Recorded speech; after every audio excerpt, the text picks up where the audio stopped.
34 लड़कियां गायब लेकिन रिकॉर्ड नहीं, जांच में सन्नाटा। राड़ेगांव केस में बड़ा ट्विस्ट। 34 लड़कियों की कथित तस्करी, लव जिहाद के आरोप और अचानक भड़कता माहौल। महाराष्ट्र के यवतमाल का राड़ेगांव, यहाँ कुछ दिनों तक डर, गुस्सा और अफवाहों ने हालात बदल दिए, लेकिन अब पुलिस जांच ने जो सच सामने रखा वो पूरी कहानी को एक नया मोड़ देता है। राड़ेगांव एक शांत आदिवासी इलाका, जहाँ अचानक खबर फैलती है कि 34 लड़कियां गायब है, तस्करी हो रही है, धर्मांतरण कराया जा रहा है। खबर जंगल में आग की तरफ फैलती है। बाजार बंद, सड़कों पर प्रदर्शन, टायर जलते हैं और माहौल पूरी तरह तनाव में बदल जाता है। लेकिन अब पुलिस ने हर पहलू से जांच की तो कहानी बदलती नजर आई। जिला पुलिस अधीक्षक कुमार चिता के मुताबिक अब तक की जांच में 34 लड़कियों के गायब होने, मानव तस्करी या धर्मांतरण का कोई ठोस मामला दर्ज नहीं मिला। यानी जिन आरोपों ने पूरा इलाके को हिला दिया, उनकी पुष्टि कहीं भी नहीं हो पाई।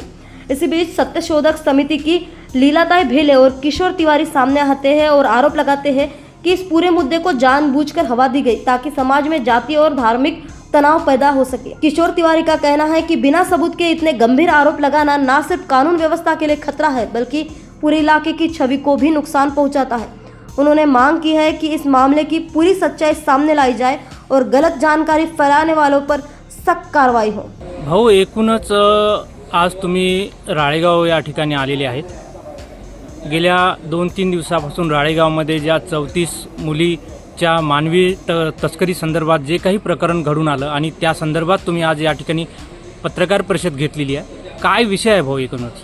नाही, गंभीरता बघून मी आलो। तर पोलीस अधिकारी, जे चौकशी अधिकारी आहे, ज्यांनी रिपोर्ट अहवालही सादर करून दिला, त्यांनी पहिलेच आमचं पूर्ण म्हणजे जेवढी गंभीरता ती काढून टाकली की ते म्हणाले की एकही प्रकरण नाही आहे आणि आमच्याकडे एकही तक्रार नाही आहे आणि आम्ही हे प्रकरण क्लोज केलं आहे। त्याच्यानंतर आम्ही त्यांना म्हटलं यादी तरी द्या, तर यादी द्यायलाही तयार नाही। आम्ही ज्यांनी हे प्रकरण उचललं त्या लोकांनाही विचारलं की बा आम्हाला नावं द्या, आम्ही त्या कुटुंबांना भेटतो। तर कुटुंब आम्ही दिवसभर फिरून पाहिले पण आम्हाला भेटले नाही। मग ज्याला आरोपी केला आहे त्याच्या घरी आम्ही गेलो, त्याची आर्थिक परिस्थिती पाहिली, त्यांच्या घराचे पाहिले, त्याच्या आईला कॅन्सर होऊन आहे, पण पोलिसांनी कोणालाही आरोपी केलेला नाही, कोणावरही आरोप केलेला नाही। पोलिसाकडे कोणतीही माहिती नाही किंवा कोणताही पुरावा नाही आणि पोलीस चक्क सांगत आहे की असं काही प्रकरण झालेलं नाही। अशा परिस्थितीमध्ये एवढ्या मोठ्या प्रमाणात जर प्रकरण गाजत आहे तर आता भाजपची जबाबदारी आहे की त्यांनी त्यांच्या सरकारला सांगावं की तुमचे अधिकारी चौकशी बरोबर करत नाही आहे।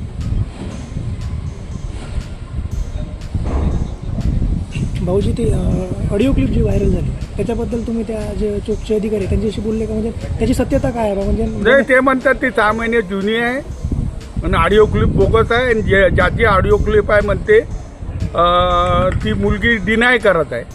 पण एकूणच आता तुम्ही या प्रकरणाकडे तुम्हाला काय वाटते? काय प्रकरण राजकीय वाटते, स्टंटबाजी वाटते आणि गंभीरता कमी झाली आहे या सगळ्या प्रकरणामुळं।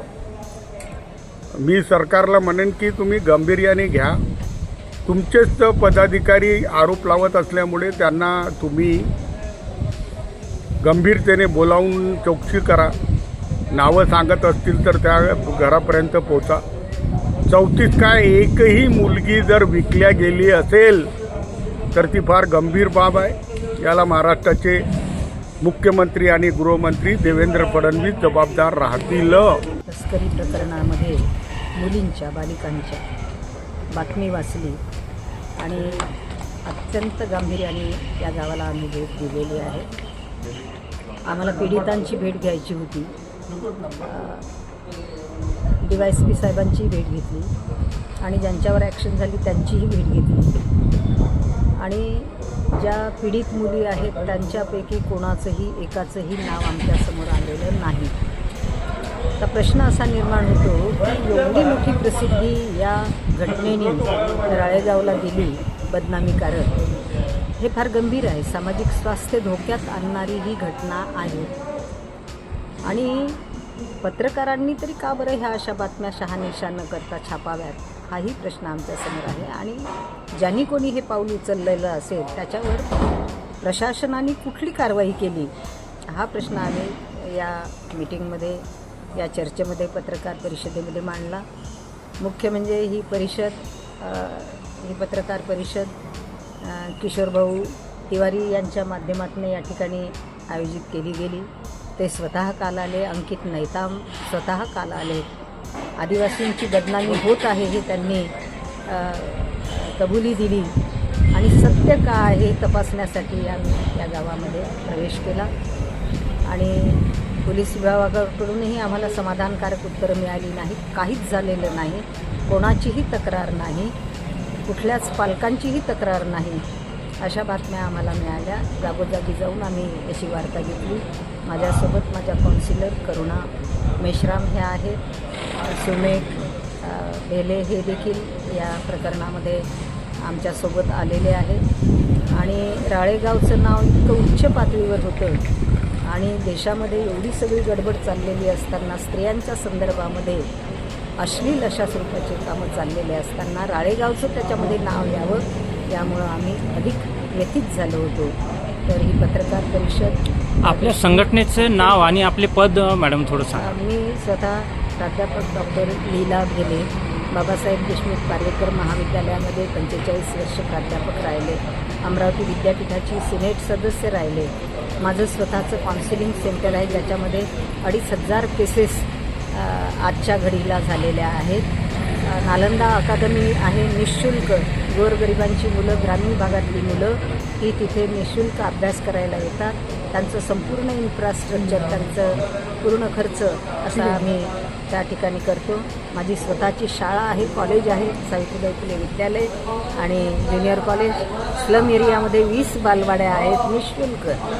आणि 25 वर्षापासून योगाचे वर्ग. यवतमाळ से मिलिंद धनविजय की खबर. निष्पक्षता का कदम, आपकी हर समस्या में आपसे पहले दिखेंगे हम हैं न्यूज फर्स्ट. ईश्वर का सच, हमारा साहस और आपका विश्वास. सच, साहस और विश्वास. अगर आप ये वीडियो YouTube पर देख रहे हैं तो हमारे चैनल को सब्सक्राइब कर बेल आइकन दबाएं.